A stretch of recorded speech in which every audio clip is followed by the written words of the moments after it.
우리가 새가족 안내팀의 헌신 예배로 하나님 앞에 예배하고 있습니다.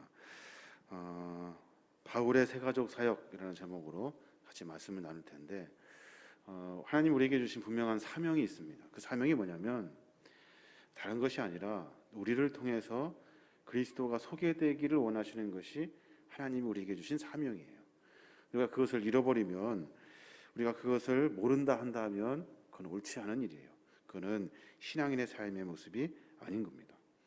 그럼 특별히 새가족 안내 사역팀의 헌신 예배를 통해서 주님이 우리에게 맡겨주신 귀한 사명들을 다시 찾고, 우리가 혹 잃어버렸거나 아니면 조금 느슨하게 생각했거나 아니면 조금 멀리했던, 귀찮아했던 이런 주님의 사역, 복음이 전해지기를 원하시는 하나님의 사역을 다시 한번 붙잡는 시간이 되었으면 좋겠어요.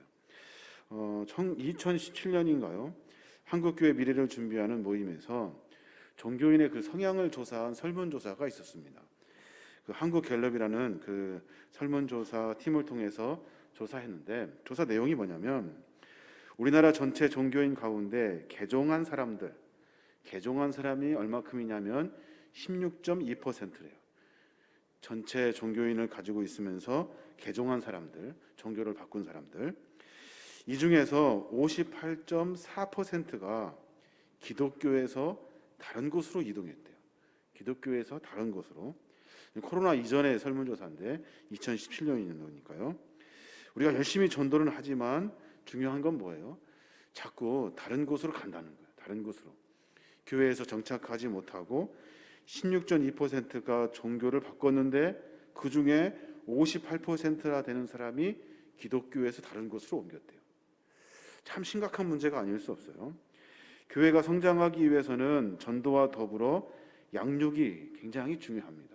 오늘 특별히 새가족 안내팀에서 그 일을 참 잘 감당해주고 계셔요.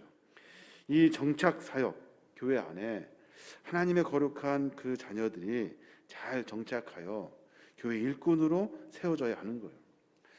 부끄러운 이야기지만 저희 교회는 아직 특별한 양육 프로그램이 없습니다. 양육 프로그램이 없어요. 그래서 매 주차별로 해야 될 일들, 그리고 또 새가족들이 오시면 우리가 교회 안에 잘 정착될 수 있도록 우리가 여러 프로그램들을 개발해야 하는 거예요. 그 일을 이제 우리 하반기에 이제 하려고 계획하고 있어요. 코로나가 시작된 2020년 그때부터 지금까지 저희 교회 등록하신 분이 몇 분쯤 되냐면 한 40여 분 정도가 등록하셨어요. 40여 분 정도가. 그러니까 코로나 시기에 굉장히 어려운 그때 순간인데도 늘 이렇게 꾸준히 오셨던 거예요. 19년도부터 지금까지 통계를 보니까 굉장히 많은 분들이 오셨어요. 약 한 80에서 100여 분 정도 되시는 분이 오셨어요. 그럼 이제 물어야 되는데, 우리 안에 새가족분들이 이렇게 오셨으면 우리 교회 출석하는 인원도 그만큼 늘어야 되잖아요. 근데 사실 그렇지는 못해요. 교회 다니시는 분들이 다른 곳으로 가셨든지, 아니면 등록하신 분들이 아니면 또 다른 곳으로 가셨든지, 여하튼 그만큼 많은 수가 교회에 정착하고 참여하지 못하다는 것, 이것이 안타까운 우리의 현실이 아닐 수 없어요. 새가족 안내팀의 사역을 통해서 새로 오신 분들의 정착을 돕고, 그리고 그 사람들이 교회 안에 잘 정착될 수 있도록 안내하는 사역은 그래서 참 중요한 거예요. 그 사역이 없으면 교회는 성장할 수가 없는 거예요. 우리가 여러 가지 상황도 있고 여러 가지 이유도 있습니다만은 그 가운데 가장 중요한 사역은 예수를 믿고자 각오하고 결단하는 사람들에게 주님의 복음을 잘 소개하는 일이에요. 전도하는 것도 중요하지만 양육과 정착의 사업이 굉장히 중요한 거예요.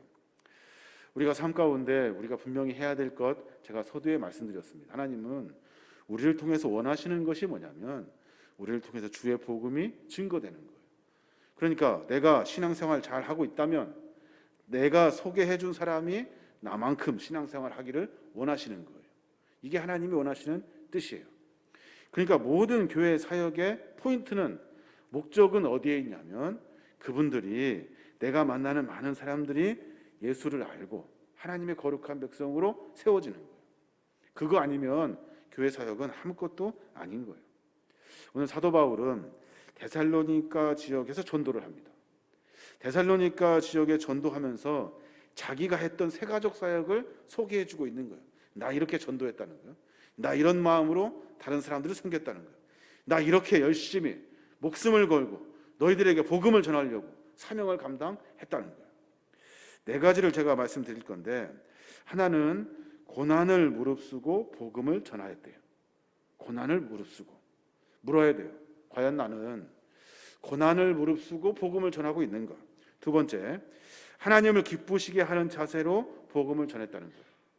내가 드러나려고 하는 것이 아니라 하나님을 기쁘시게 하려고, 하나님이 무엇을 기뻐하실까 생각하며 복음을 전했대요. 셋째는 자기 자신의 위험과 권위를 부리기보다는 사랑과 희생으로 복음을 전했대요. 내가 이 정도야, 내가 뭐 이 정도야 하면서 권위를 부리고 위험을 부리면서 이렇게 무슨 뭐 권력 있는 사람들처럼 대하지 아니하고 오로지 사랑과 희생으로 다른 사람을 섬겼대요.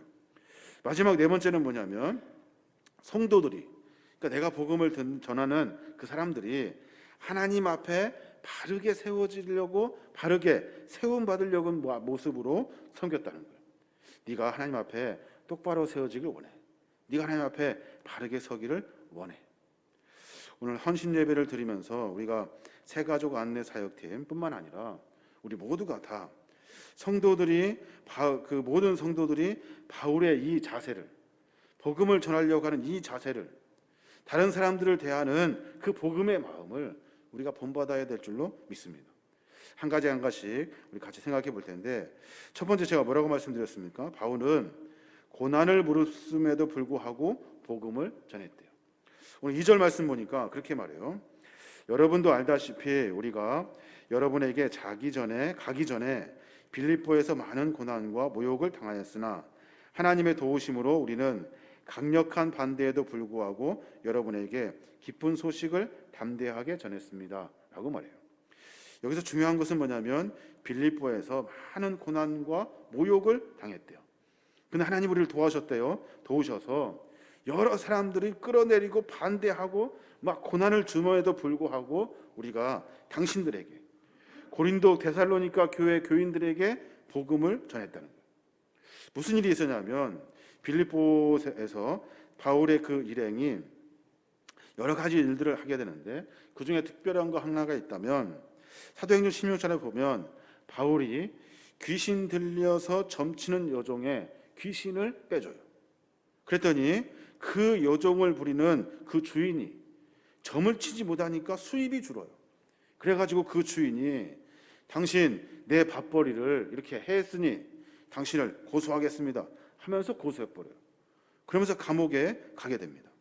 감옥에 가서 매를 맞고 착고가 채워지고 옥에 갇히는 그 수많은 시간을 지내요. 그래도 바울은 기쁜 거예요. 왜냐하면 병들어서 귀신 들렸던 여종을 살려내었고, 그럼에도 불구하고 바울에게는 복음에 대한 열정이 있었다는 거예요. 복음을 전하는 것 굉장히 중요하고 소중합니다. 내가 다른 사람들에게 예수를 소개하는 것 중요하고 소중해요. 이 일은 아무리 어려운 일이 있어도, 아무리 고난이 있어도, 핍박이 있어도 이 일은 우리에게 맡겨주신 하나님의 사명이에요. 그런데 우리는 어떻게 합니까? 우리는 내가 편할 대로, 내가 생각하는 대로, 내가 그냥 시간 날 때, 아니면 힘이 좀 있을 때, 남았을 때 이렇게 그때 조금씩 복음을 전해요. 거기에 올인해야 되는 거예요. 전부 다 우리가 그거에, 그 사역에 감당해야 하는 거예요. 그래야 주의 복음이 증거될 수 있는 거예요. 바울은 그렇게 말해요. 이 고난과 모욕을 당했으나 라고 이야기하면서 고난과 모욕이 힘들지 않은 것처럼 설명하고 있어요. 고난과 모욕을 당했지만 하나님이 도와주셨대요. 매를 맞고 옥고가 채워지고 감옥에 갇히고 고소를 당하고 별짓을 다해도 나의 궁극적인 목적, 하나님이 나를 통해 원하시는 여러분에게 기쁜 소식을 전하는 것, 그것을 내가 이루었기 때문에 상관없습니다라고 이야기하고 있는 거예요. 우리도 마찬가지예요. 여러 가지 사역 가운데 믿음 생활하며 신앙 생활하고 있습니다. 우리의 궁극적인 목적은 그리스도의 복음을 전하는 거예요. 목사도 마찬가지예요. 목사는 설교만 하는 사람이 아니에요. 나에게도 분명히 목사에게도 복음을 전하는 사명이 있다고요. 그것을 살며시 뒤로 빼놔요. 그리고 다른 것이 중요한 것처럼 이야기하고 말한다고. 그리고 조금 어려우면, 조금 고난이 있으면 생각지도 못해요. 그냥 다 던져버려요. 뭐부터 던집니까? 복음을 전하는 것, 전도하는 것, 이런 것들을 다 집어쳐버린다고. 그러면 하나님이 우리에게 맡겨주신 사명의 삶을 살지를 못하는 거예요. 분명히 깨달으셔야 돼요. 저도 이 설교를 준비하면서 참 많이 반성했어요. 반성할 수밖에 없어요. 내가 본질이 뭔가? 내 본질이 뭐예요? 내가 도대체 나에게 맡겨진 주의 사명이 뭐예요? 나로 하여금 복음을 전하게 하는 거예요. 다른 사람들이 생명을 얻게 하는 것이 그게 우리의 사명이라고요. 그 사명을 우리가 내팽개쳐서는 안 되는 거예요. 그게 가장 중요하고 소중한 거예요. 그래서 바울은 고난을 무릅쓰고 모욕을 당해도, 옥에 갇혀도, 옥고에 채우고 아무리 어려운 일이 당해도 복음 전하는 일, 이것을 최고로 쳤다는 거예요.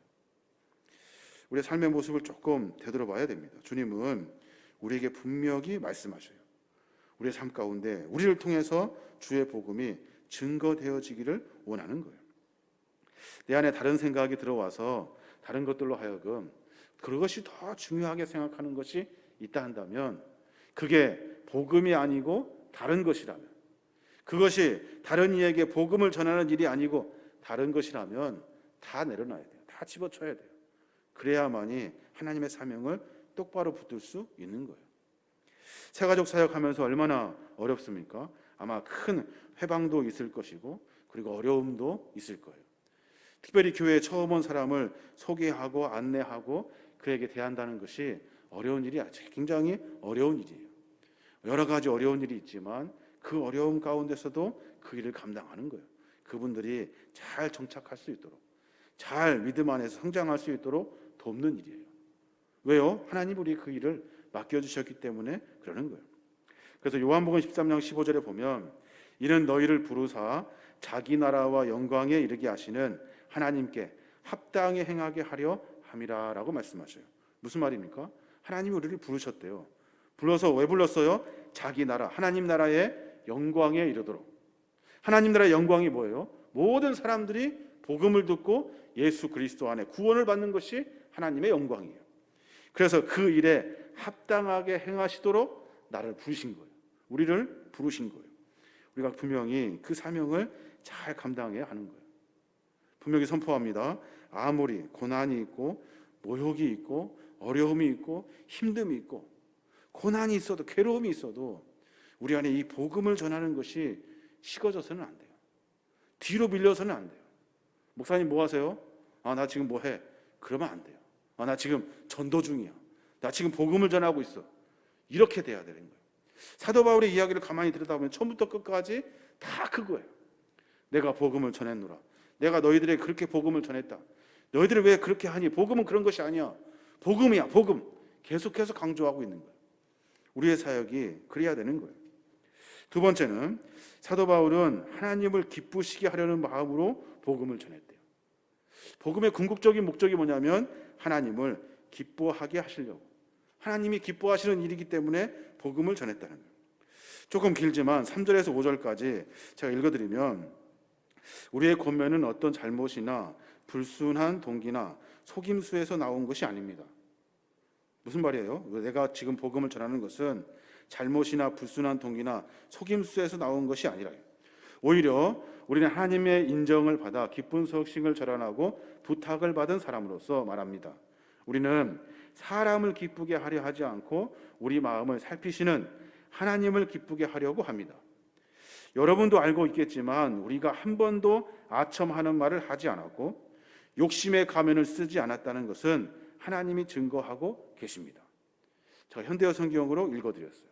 지금 뭐 하고 있다는 거예요? 나는 하나님이 기뻐하시는 일, 하나님의 영광을 위해서 이 일을 감당했다는 거예요.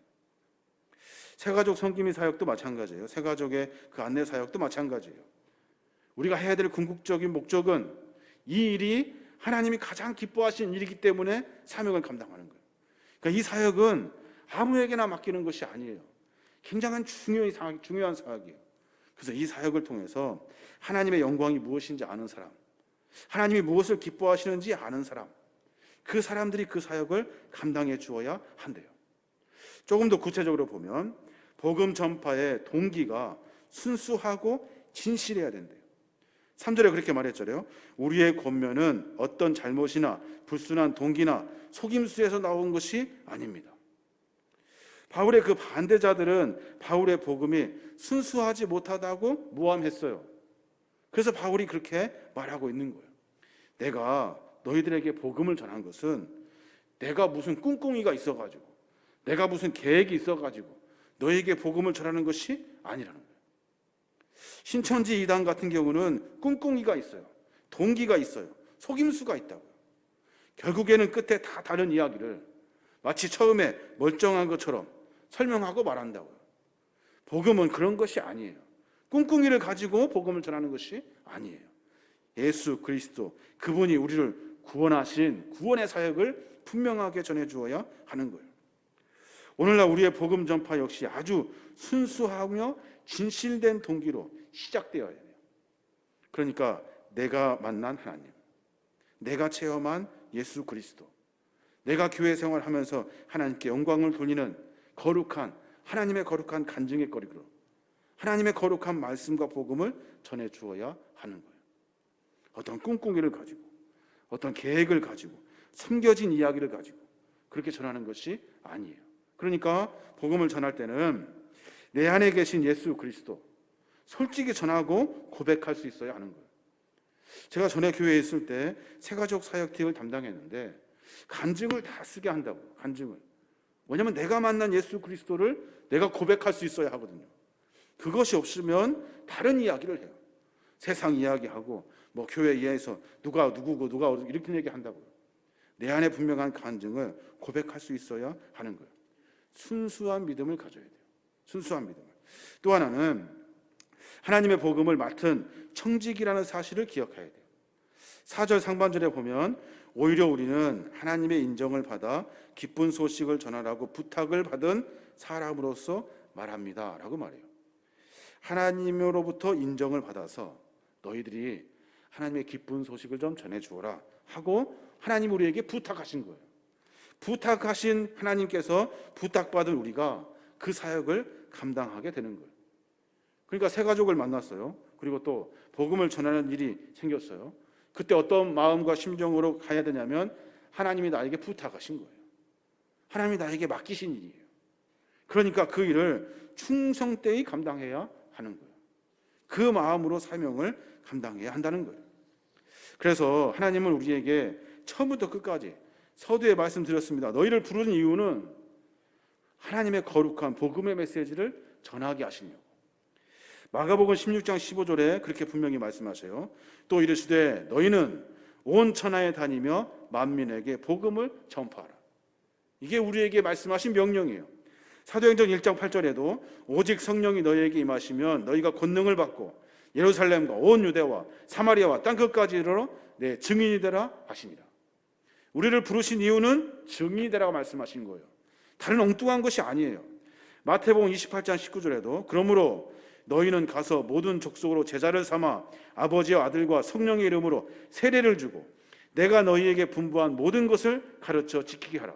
볼지어다 내가 세상 끝날까지 너희와 항상 함께 있으리라. 모든 족속으로 말미암아 제자를 삼아서 아버지와 아들과 성령의 이름으로 세례를 주어서 거룩한 그리스도인으로 세워내라고 명령하고 계신 거예요. 그래서 하나님 우리를 부르신 거예요. 그래서 우리가 이렇게 계림교 안에서 만날 수 있었던 거예요. 그것이 아니면 만날 이유가 없어요. 같이 있을 이유가 없고 신앙생활을 하는 목적이 없어요. 주님이 부르신 목적은 거기에 있는 거예요. 근데 우리는 그것을 살짝거니 제일 뒤로 순서를 밀어놓는다고요. 다른 것이 이것이 더 중요한 것처럼 분주하게 바쁘게만 살아요. 주님은 그걸 원하시지 않으셔요. 주님은 그건 좀 다음에 천천히 해도 돼요. 주님이 급한 건 뭐예요? 제가 죽어간다. 제가 복음을 알지 못하고 죽어간다. 너가 아는 사람 가서 구원해라. 가서 전해주어라. 말해주어라. 살릴 수 있도록 네가 좀 내 사명을 좀 맡아주어라 라고 명령하고 계시는 거예요. 새가족 섬김의 사역은 그래서 중요합니다. 새가족 안내팀의 사역은 그래서 중요한 거예요.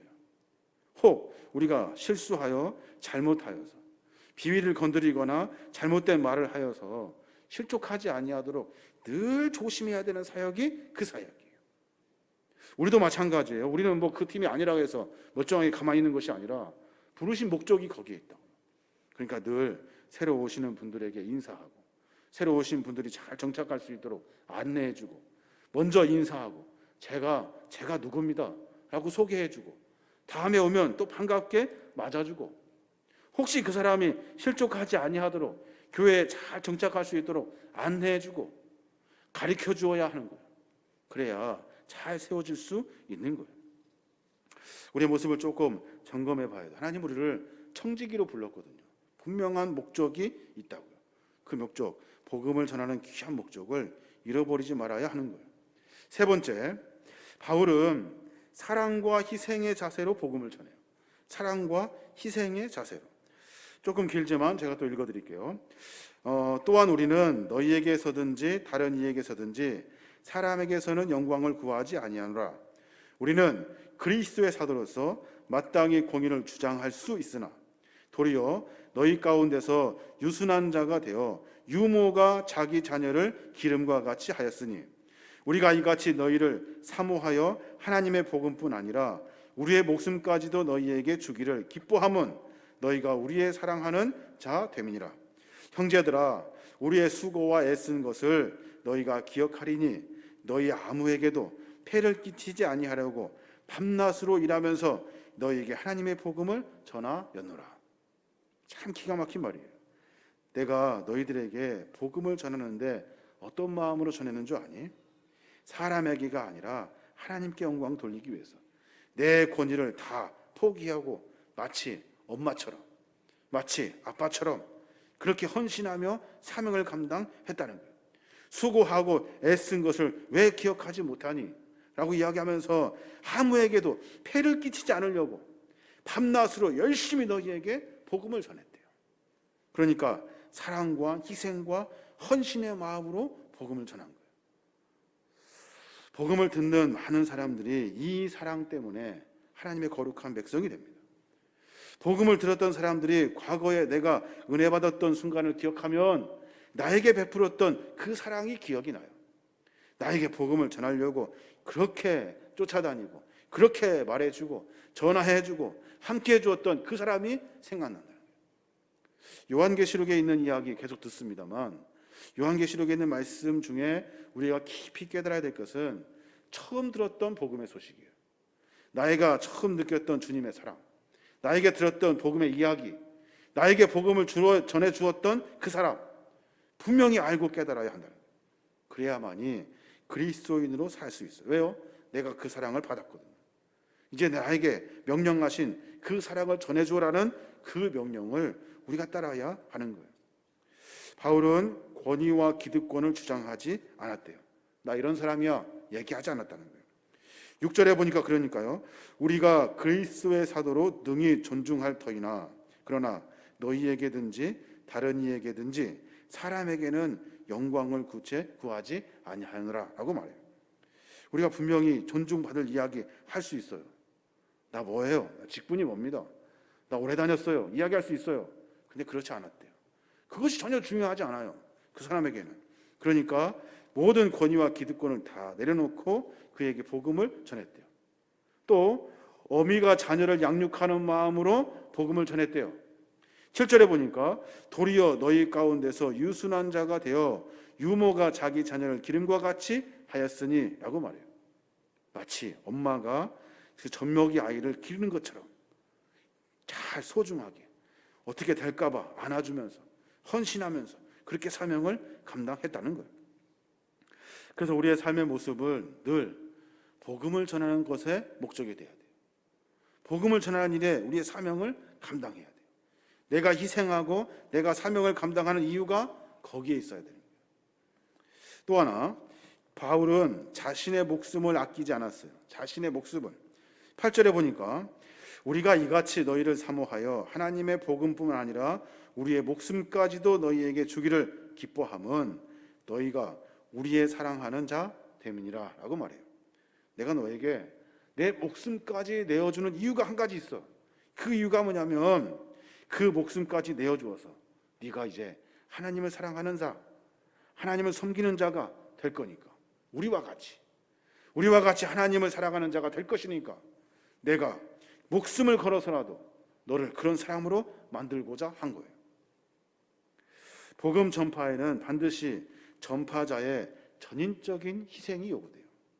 그래서 어려운 일이에요.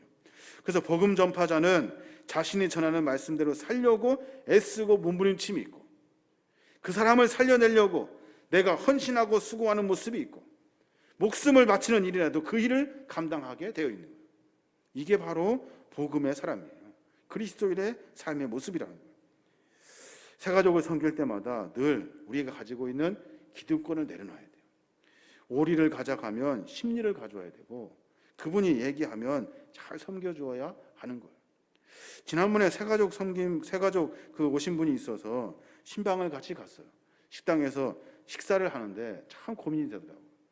그분이 목사님 소주 한 병 시켜도 됩니까? 그랬어요. 그래서 제가 고민이 되더라고요. 저하고 같이 밥을 먹는데 소주를 한 잔 먹겠다고 해서 제가 한 잔 시켜드렸어요. 산수원에서 시켜드렸어요. 그러니까 집사님이 깜짝 놀래요.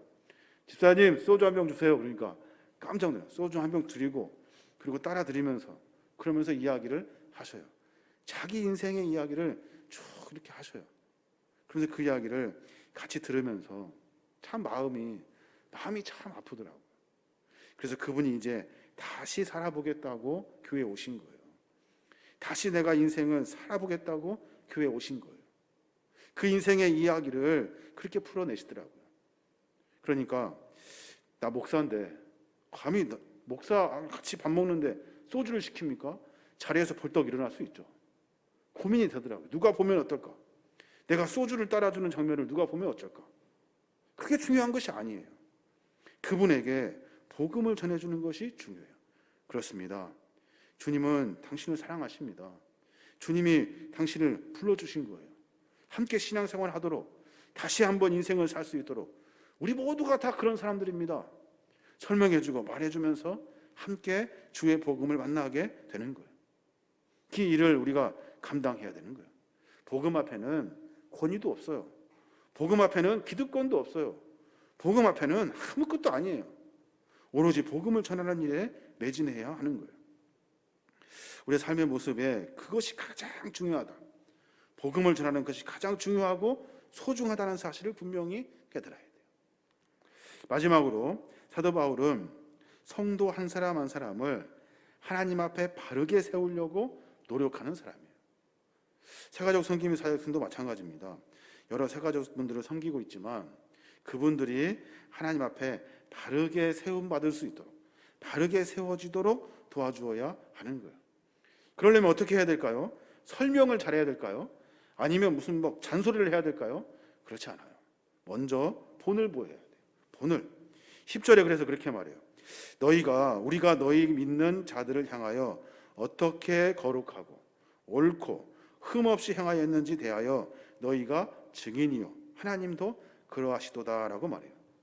내가 믿는 자들을 향하여, 너희들을 향해서 어떻게 거룩했니?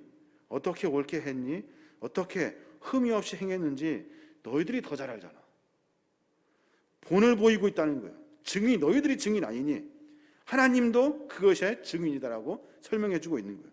그러니까 하나님 앞에 바르게 세우려면 우리가 먼저 바르게 서야 돼요.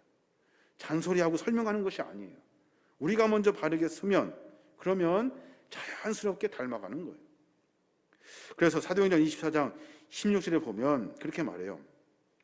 이것으로 말미암아 나도 하나님과 사람에 대하여 항상 양심에 꺼리낌이 없기를 힘쓰나니라고 말해요. 이것이 뭐예요? 복음을 전할 때 내가 흠이 없고 진실하게 증인으로 너희들에게 본을 보이고 싶은데 참 고민이다. 하나님과 사람에 대해서 항상 양심에 꺼리낌이 없기를 내가 늘 힘쓰고 노력하고 있다는 거예요. 쉽게 말해서 하나님 앞에도 똑똑하고 사람 앞에도 똑똑하고 이 떳떳한 양심을 가지고 내가 흠없이 살기를 원하는 사도 바울의 이야기가 들어있는 거예요. 그래야만이 다른 이들이 우리를 보고 그리스도를 접하게 되고 예수의 사랑을 깨닫게 되는 거예요. 이제 마지막으로 사도 바울은 분명하게 이야기해요. 어떻게 복음을 전하고 어떻게 그들을 키워야 하냐면 아버지같이 키워야 된대요. 아버지같이. 아버지의 사랑을 분명히 이야기하고 있어요.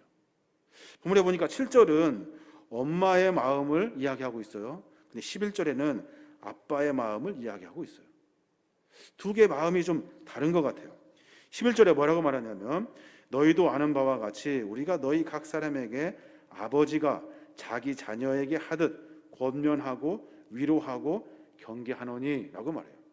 아버지같이 하래요. 아버지같이 격려하고 권면하대요. 이 단어의 뜻이 뭐냐면 헬라어로 파라칼레오라는 단어인데 여기서 말은 곁으로 가까이라는 말이에요. 곁으로 가까이 부르다라는 말이에요. 이게 바로 아버지처럼 권면한다는 말이에요. 아버지처럼 곁으로 가까이 두어서 딴 데 가지 못하도록 하는데 다른 데 길에 빠지지 아니하도록 바짝 붙여가지고 아버지처럼 설명해주고 말하는 거예요. 그래서 11절의 말씀을 보면 위로란 말, 개인적으로 불러서 감정을 격려함으로써 의미를 해요. 위로하래요. 개인적으로 불러가지고 감정을 잘 다스릴 수 있도록 격려하고. 경계라는 말이 무슨 말이에요? 경계라는 말은 옳고 그름의 경계를 가르치래요. 누구처럼? 아버지처럼. 너 그리로 가면 안 돼. 너의 경계는 여기야. 넘어나면 안 돼. 딴 데 가면 안 돼. 무섭게 가르쳐줘야 된다. 이 경계를 정확히 해야 된다. 다시 풀어서 이야기하면 아버지같이 새가족분들을 그리고 오신 분들을 곁으로 가까이 두어서 위로해 줘야 돼요. 아버지처럼 위로해 줘야 돼요. 또 경계를 분명하게 세워줘야 돼요. 너 글로 가면 안 돼. 그것은 잘못된 거야. 사랑과 헌신으로 모든 것을 다 주는 엄마의 같은 사랑도 필요하지만 아버지같이 무섭게 가리킬 수 있는 권위가 그 안에 있어야 되는 거예요. 바울은 지금 그 얘기하고 있는 겁니다. 결국은 그렇게 되면 어떻게 됩니까? 결국에는 하나님께 합당한 자가 되는 거예요. 합당한 자가. 12절에 그렇게 말해요. 이는 너희를 부르사 자기 나라와 영광에 이르게 하시는 하나님께 합당히 행하게 하려 함이니라.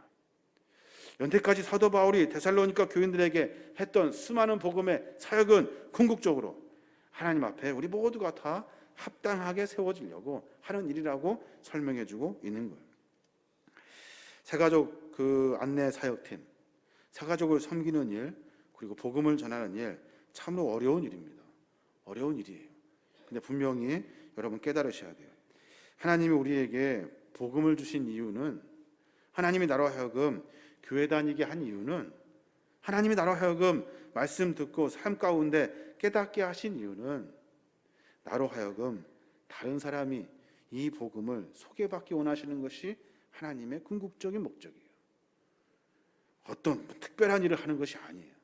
다 똑같아요.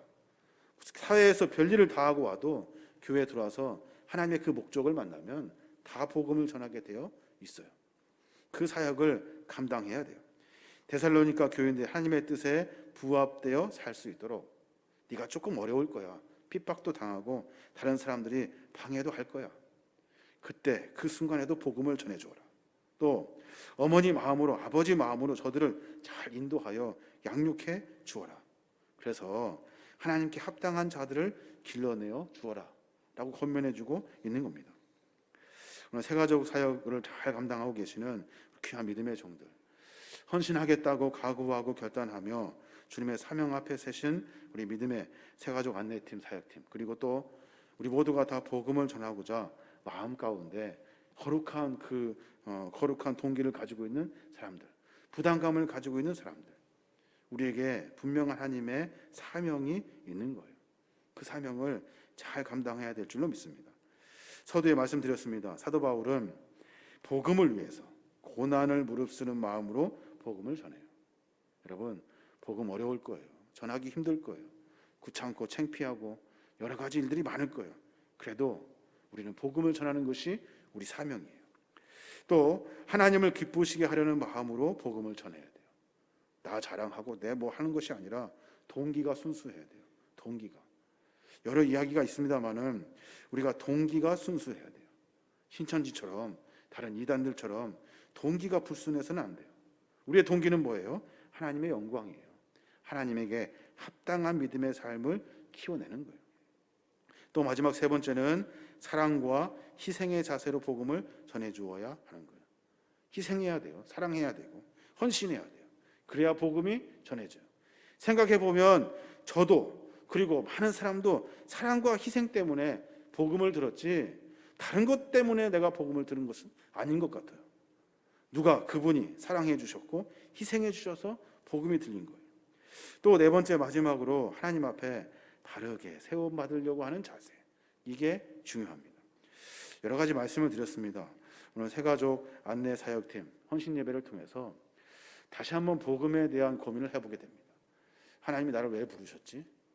왜 부르셨지? 여러 번 말씀드립니다. 왜 부르셨지를 분명히 깨달으셔야 돼요. 그럼 내가 뭘 해야 되지? 사도 바울처럼 복음에 올인해야 되는구나. 복음에 모든 것을 다 투자해야 되고 복음에 대해서 우리가 사명을 감당해야 하는구나. 그럼 이제 내일부터 어떻게, 오늘 저녁부터 어떻게 사시렵니까? 분명히 하셔야 돼요. 똑같이 반복되어서 아무것도 못 들은 것처럼 교회 밖에 나가서 그냥 살아가는 것이 아니라 어떻게 복음을 전할 것인가. 내 주변에 복음을 듣지 못하는 사람이 누가 있을까? 이 코로나19 시대에 참 심각한 문제 중에 하나가 복음을 전하겠습니까? 라고 묻는 설문조사에 교인들이 10%도 안 되는 사람이 다음에 하겠습니다 그랬대요. 갤럽 조사가 그래요. 그러면 어떻게 될까요? 교회의 본질은 사라집니다. 그리스도의 본질은 사라져요. 주님이 이 땅 가운데 오신 그 목적, 구원의 사역이 사라져버려요. 자연스럽게 교회가 사라지는 거예요. 분명히 아셔야 돼요. 코로나19로 인해서 또 여러 교회에 비판되는 이야기들 때문에 우리가 이제 다 숨어서 살아요. 숨으면 안 돼요. 우리는 순수한 마음으로 동기를 가지고 하나님의 목적을 가지고 살아가는 그리스도인들이에요. 그 사명을 잘 감당해야 될 줄을 믿습니다. 이제 앞으로 더 어려운 일들이 많이 있을 거예요. 마치 로마 시대처럼 복음을 전하는 사람들에게 돌팔명이를 던지는 그런 일도 있을 수 있어요. 이제 앞으로 그렇게 된다니까요. 그때 어떻게 하실랍니까? 다 도망가실랍니까? 그때 초대교회에 돌 맞으면서 복음을 전했던 그 사람들 때문에 우리가 구원받을 수 있었던 거예요. 마찬가지예요. 우리도 돌 맞아가며 복음을 전해야 돼요. 그래야 내 다음 세대들이 복음의 소식을 듣는다고요. 그 중간에 다리 역할을 우리가 해줘야 하는 거예요. 그래야 다음 세대의 복음이 전달되게 되는 거예요. 이러한 귀한 사명을 잘 감당하여 부족하지만 연약하지만 여러 가지로 어렵지만 복음에 대한 거룩한 고민을 가지고 하루하루 살아내시는 저와 여러분이 되시길 주님의 이름으로 축원합니다.